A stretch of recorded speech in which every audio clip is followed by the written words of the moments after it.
Can caring too much about your job land you in the ER? Hello, I'm Chester Elton. This is my dear friend and co-author, Adrian Gust. Well, thanks, Jess. Yeah, on this show, we're going to talk about what can lead to burnout at work and, well, in the rest of your life.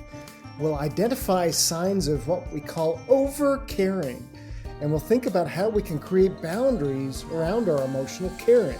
This is an important subject, and as always, we hope the time you spend with us will help reduce the stigma of anxiety at work and in your personal life. And with us is our new friend, Teresa Voza, a leadership expert, writer, executive coach, and a former chief human resource officer for a Fortune 500 insurance company. She's on a mission to help executive professionals eradicate burnout and transform their leadership. Welcome to the show, Teresa. We are delighted to have you here. Thanks for finding the time. Oh, thank you. It's delighted to be here too. Super excited. Well, we are too. We love the vulnerability that you expressed in your recent Fast Company article. I'd encourage everybody to go find that about your story. And you're pretty clear. You said your CFO, your CEO asked, "Hey, Teresa, do we need to call you an ambulance?" Yeah. Would you mind walking us through your experiences and also how it led to what you're doing today? Yeah, my goodness. Every time I tell this story, I still kind of get very verklempt and very choked up because it was such a telling part of my history. So this was back in 2015. I was recently promoted to vice president of human resources for Allianz, a very reputable billion-dollar organization. And we had just hired a new CEO, and his name was Daniel. And he was a very powerful man, had such presence, was such a great leader. And I'll never forget, we were both going into an interview to potentially hire another chief HR or chief medical officer role.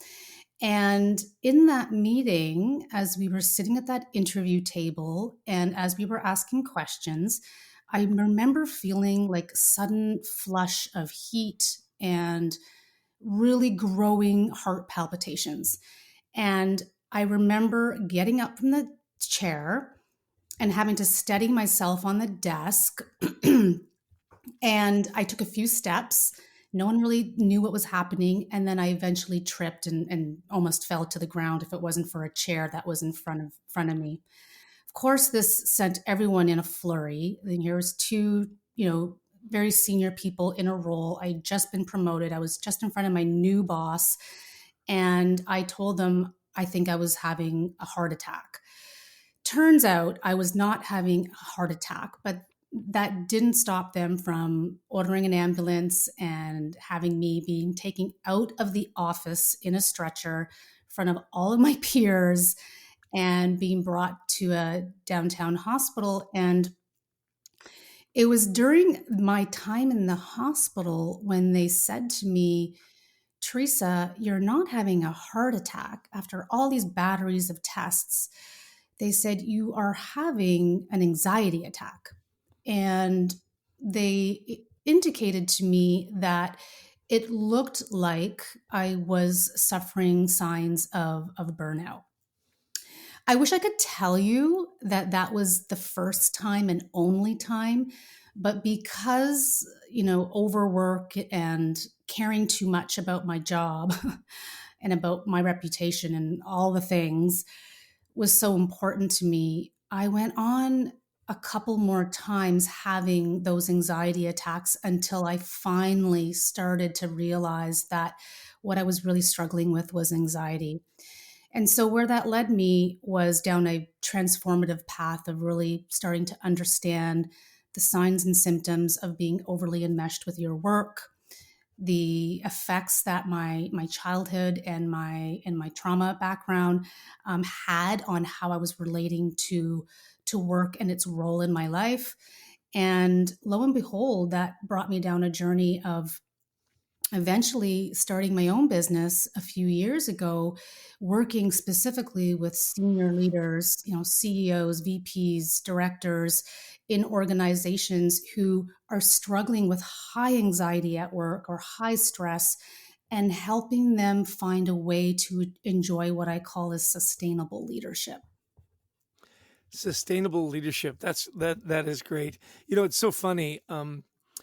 Adrian and I talk all the time when you're in college and university and you do the mock interviews and they say, what's your greatest liability? What's your greatest flaw? Whatever. Mm, And the answer was always, well, I just work too hard. Or I just care too much. yeah.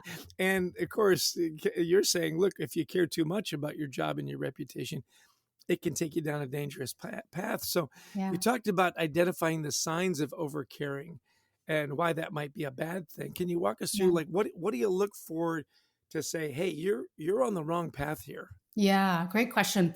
And look, let me be the first to say that care is a good thing. Like it is one of our highest assets, both in leadership and in life. But when we care too much, it can have health consequences like it did for me. And when we are in what I like to call managed care or balanced care, it's very nurturing. It feels good. While overcare, it hinders our ability to be effective. And we see this a lot with caregivers, but we also see it at work. And you will know overcare because of how you feel. So, the biggest thing that I see with those of us who have struggled with overcare is a sense of being drained or depleted. And it happens when, our initial feelings of caring about an issue or about something at work turns into obsession. So we worry, we have increased anxiety, we start to ruminate, we go into mind loops around, what if this happens or what if that happens? All things that those of us who've struggled with anxiety know very well. And so this escalates into emotional depletion and a high stress load. So again, you see this a lot in work and in relationships and in money and children and parenting and all of the different facets of life. But, overcare really starts to take hold when it's all you think about and you start to obsess about the outcome or the result. And it's really stealthy. It's really tricky because it has this seductive power to justify itself because it's like a bragging rights. Oh, I just care so much. But in truth, this actually leads us to worry beyond what is actually going to be helpful. Boy, this is resonating in so many ways. As you say, it's Yeah. work, but sometimes, you see it, caring for aging parents or something, which, Mhm. so many people go through. It's like, no, they're best with me because I care the most. Well, sometimes Yeah. they're not because you can't see the forest for the tree. You're missing things. And so I can see this in so many ways in our Yeah. lives. You mentioned something about trauma Mhm. that, we've had guests on who say, look, 70% of people have had, Yeah. childhood trauma in some way or another, and in various degrees, mini T all the way up to big things. How does trauma influence our work, and what do we do about it if it's affecting us negatively? Yeah. The best way I can explain this to me is just by sharing an example, and I'll share the one about that same CEO who I found to be so intimidating. And he, I'm a small person. I'm 5'2", barely. He was like 6'5". He was German. He was such a precise communicator. He was direct. He had these piercing eyes. He would rip you to shreds if you didn't know your data and your facts. And quite honestly, I would do anything he told me to do. And my burnout in 2015 was, I look back now, this direct result of my inability to even know how to set boundaries, to feel like I had permission to push back on a deadline or to disagree. And what I found is that because I grew up with very strict disciplinarian parents, and it was very patriarchal. So the assumption was that you never question men in authority. So I grew up in a large part very afraid of my father and very afraid of other men, uncles in my family who had very domineering patriarchal views.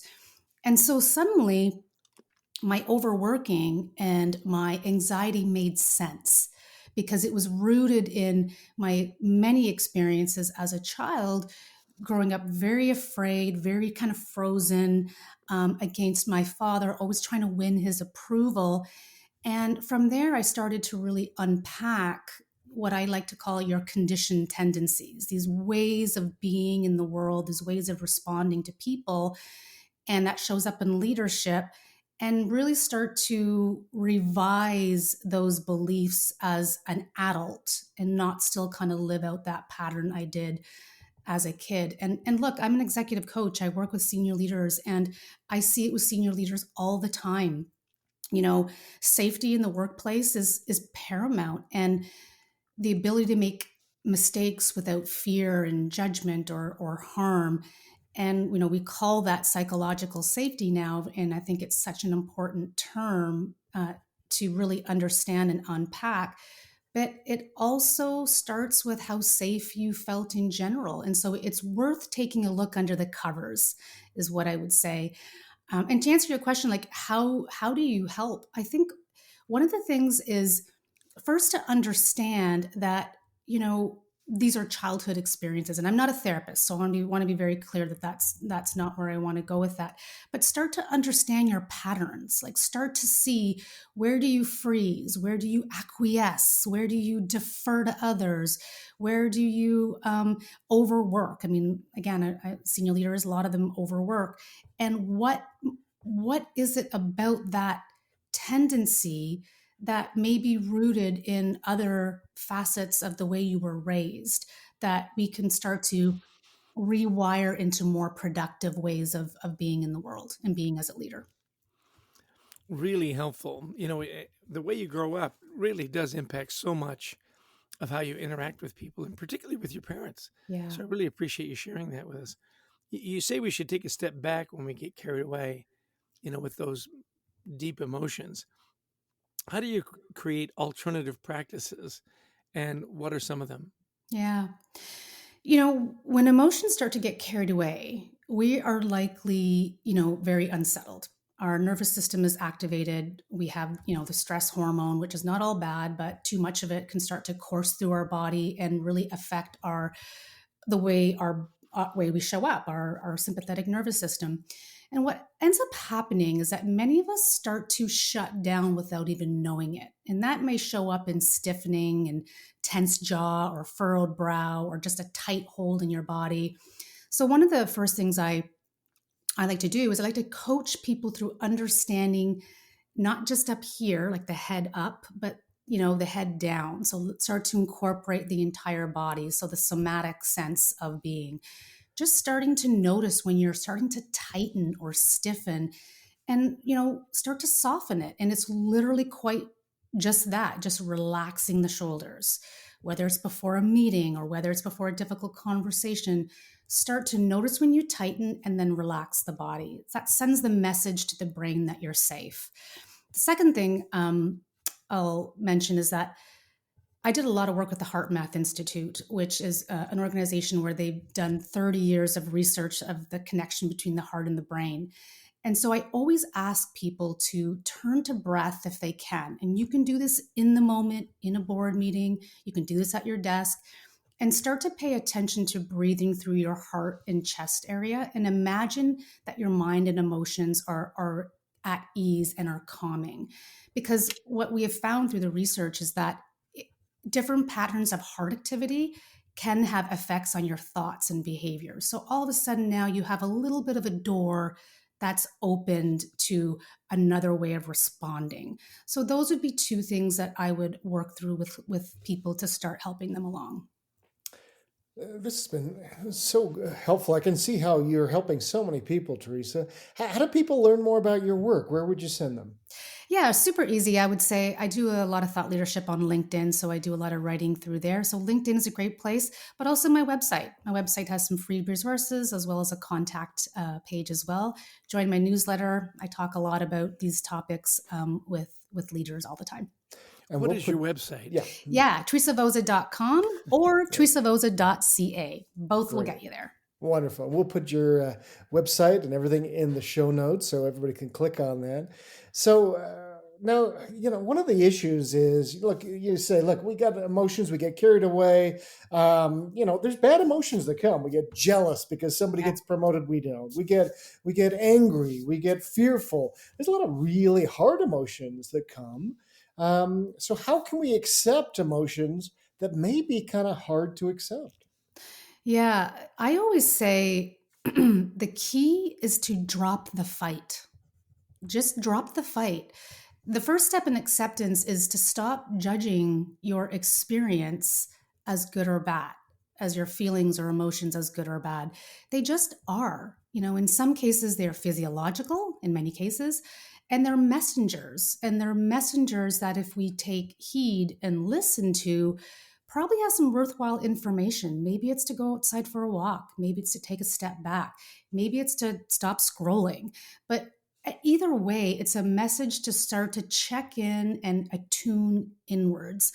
And I love what one of my favorite meditation teachers, Tara Brach, taught me, which was attend and befriend. Just attend to the feeling.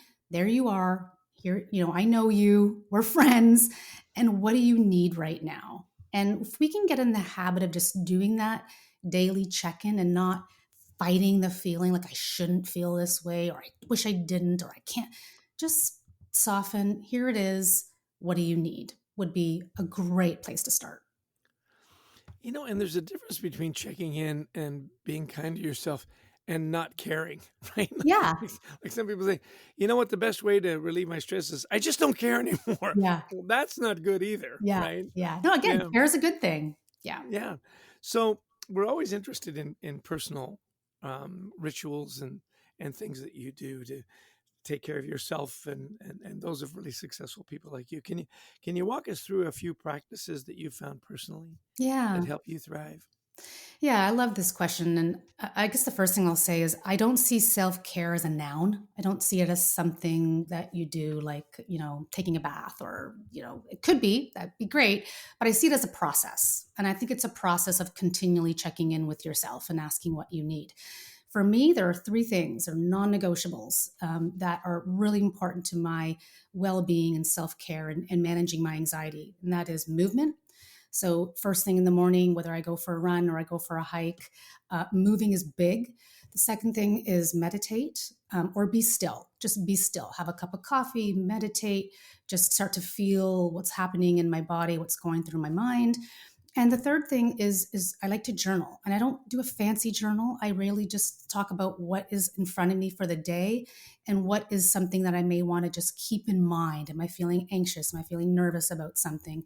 What do I need to start soothing that predominant feeling? So those are like the three non-negotiables I do every morning. If only just we had a gratitude journal to send to Teresa. Why not? Just published this month. We should send one. We'll have to send you one. We'll get your address and we'll send you one, Teresa. I love it. I love it. Yeah, there it is, the gratitude habit. Yeah. Awesome. Well, that's perfect. Hey, this has been such a fun conversation. We've learned so much from you. So if I had to ask you, okay, 9 years ago when all this started to today, what are a couple of big takeaways you would encourage people to leave with from all that you've learned? Yeah, I think the big one is just watch for signs. Like watch for signs of overcare and doing too much. I think we as a society are just, you've heard the terms toxic busyness, toxic productivity. We've become normalized and habituated to doing. And I think we need to unwind that. So just start to watch for signs of feeling depleted would be the very first takeaway. And the second thing I would say is, rather than focus on what you're going to add to your well-being plan or your self-care plan, instead just stop doing one thing. If you can just take one thing, take a piece of paper out right now and say, what is the one thing that if I cut out, even just for today or even for a week, will give me just a little bit more bandwidth? Do that one thing and commit to it for at least a few days and see how you feel. Such good advice. It's been a delight to have you on the podcast. Adrian and I are going to do a little wrap up, but keep doing what you're doing. And if you're listening, this is Teresa Vaza. Follow her on LinkedIn. She's got a newsletter and all kinds of fun stuff, and also at teresavaza.com.